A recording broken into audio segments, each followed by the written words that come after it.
Hello, it's a fine spring morning, look at this, and I'm chucking a few things in the back of the car to take down to the boat.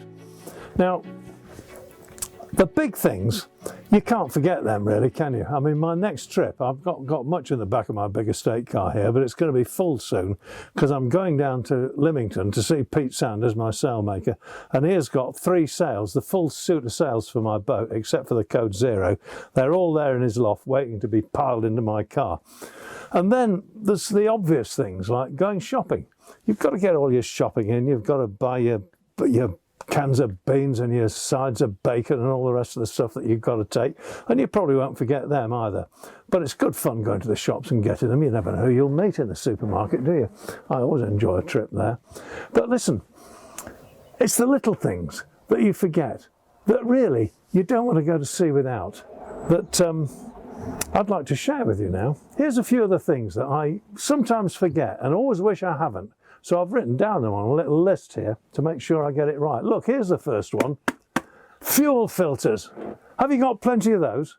Because if you get a bad fill of fuel and you're in the middle of the English Channel or halfway across the North Sea and your engine stops, you've absolutely had it. It happened to me once. I was bound for Cherbourg from Yarmouth, Isle of Wight in a Brixham trawler. That's a socking great big gaff ketch. Didn't sail all that well, to be honest. Compared with a modern yacht, it was a bit like sailing a haystack. But off we went, and then we ran out of breeze and it came round ahead. Well, not very nice. So I started up the engine. There was a big leftover lot, and we're bashing along. And the engine faltered, and then it stopped. And I couldn't get it going. And I worked out pretty quickly that we had clogged fuel filters because the boat hadn't been out for a long time. It was out getting churned up. The fuel was in a mess. Clogged filters. I went for a spare, we didn't have any. So I had to sail the boat back, anchor off Yarmouth, get in my punt, row ashore, middle of the night, nothing doing. Next day, we got going, we got some filters, lost a whole day. So make sure you've got at least 2 spare fuel filters. Here's something else you need. A corkscrew. Now then, my natural preference is an old-fashioned corkscrew with a proper handle, and you pull the bottle between your knees and you pull it out. But really, you've got to be standing up to do that. So when you're on a boat, the ideal one is one of those you used to get free with the Sunday Times Wine Club, but I've got a Rolls-Royce version here. Look at this. This is from Le Creuset. A Christmas present from my daughter. I've had it for years and I absolutely love it. It's got a 2-stage pull, so you stick the cork in, you lever a bit of the cork, and then you hook that one on, and you lever the rest of it out. And the wonderful thing about it is, just like the Sunday Times one, you can do it sitting down. And that's what you need to be able to do on a boat, because you're sat at the saloon table, you're stuck in there. So there you go. A decent corkscrew. What else do we need? You need your ship's papers. Have you remembered those? If you might even possibly go foreign, make sure you've got your passports.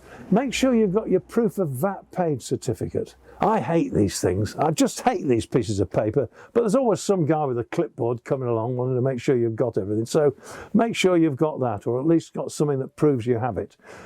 Insurance papers are good to have as well. And if you're going to go foreign for sure, well, consult the latest information and make sure that you've got the customs forms.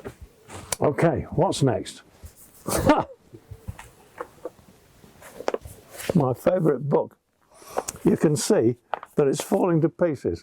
Well, I've had this book. I've taken this book to sea ever since I first went to sea in 1969. And it's been my ever-present help in trouble. People think this is Kipling's verse. And it's interesting that the selection was made by none other than T.S. Eliot, one of the greatest poets of the 20th century.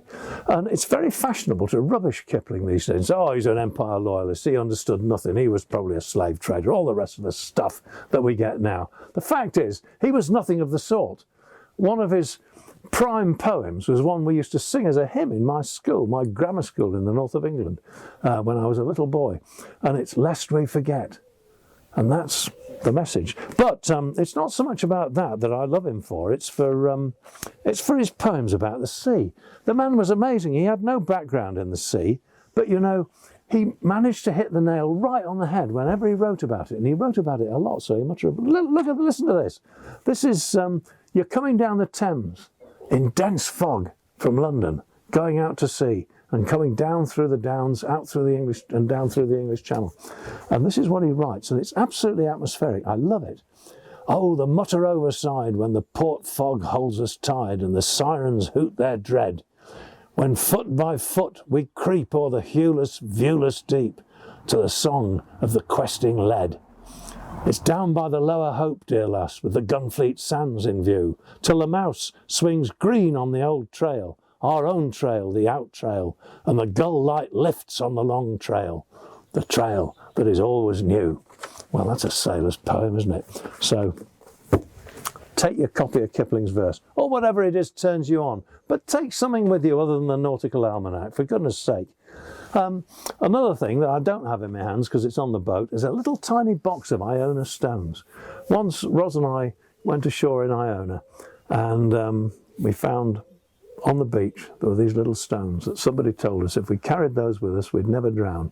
Well, we're still here, we're in our 70s now, and we still haven't drowned. It might be time yet, but we've got the stones and they've served us in good stead. So a little bit of something whimsical like that. Some wouldn't say it's whimsical. Think it out for yourself and decide what you want. Now then, here's something totally practical.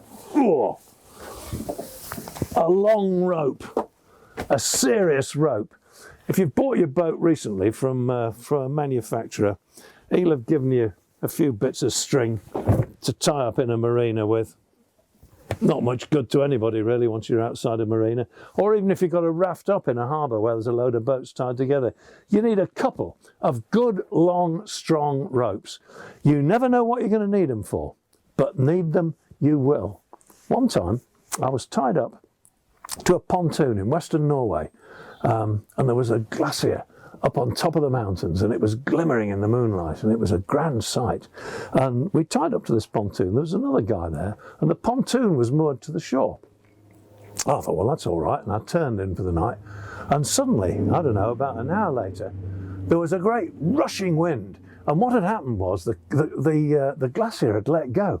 It was still up there, but it had let go its air, which was rushing down the hill and running over us like a great gale of wind, and it was strong. And it had picked us up, and we were blowing away from the dock. And I looked at this, I thought, God, there's a lot of slack in those tie-up ropes for the pontoon. They'd let go. We were on our way. We were on our way with the pontoon and the boat. And I got in my dinghy.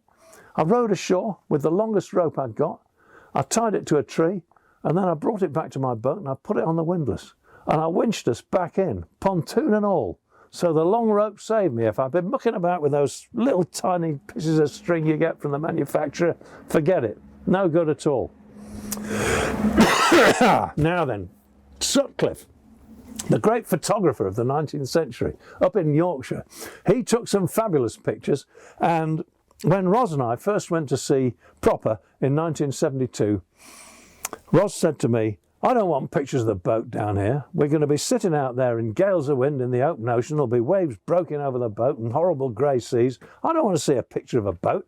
I want to see a picture of the earth. I want to be able to smell it and feel it.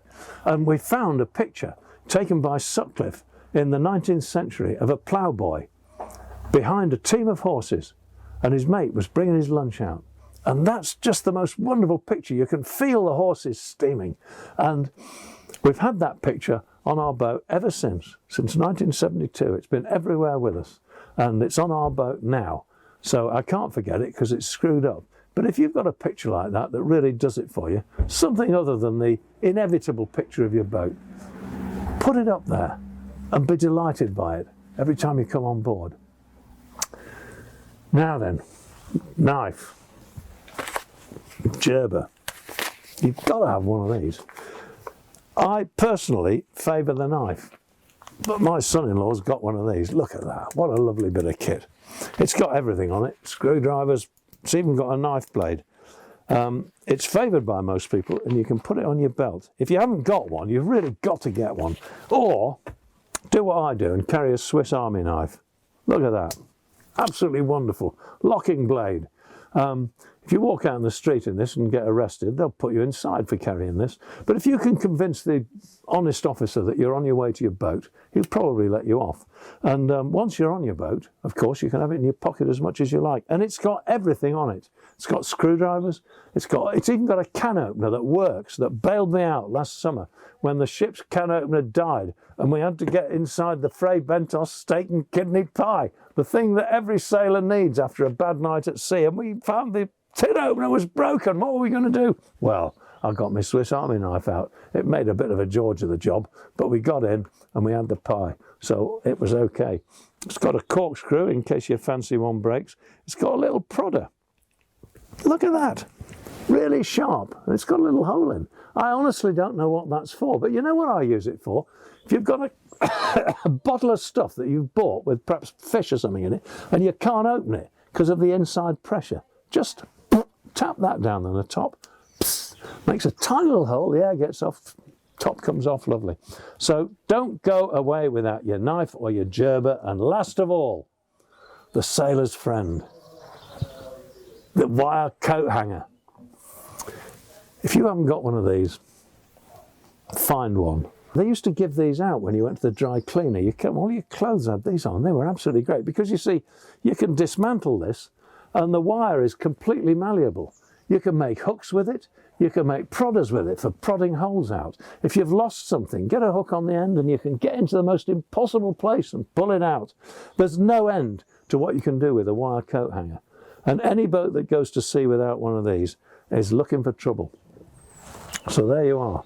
We've got the whimsical, the things that delight me, the things that I must have, and the things that, well, really, everybody should have. So have a bit of a think about it. Make a little list like mine. Here it is, look. And get it written down and go to sea happy.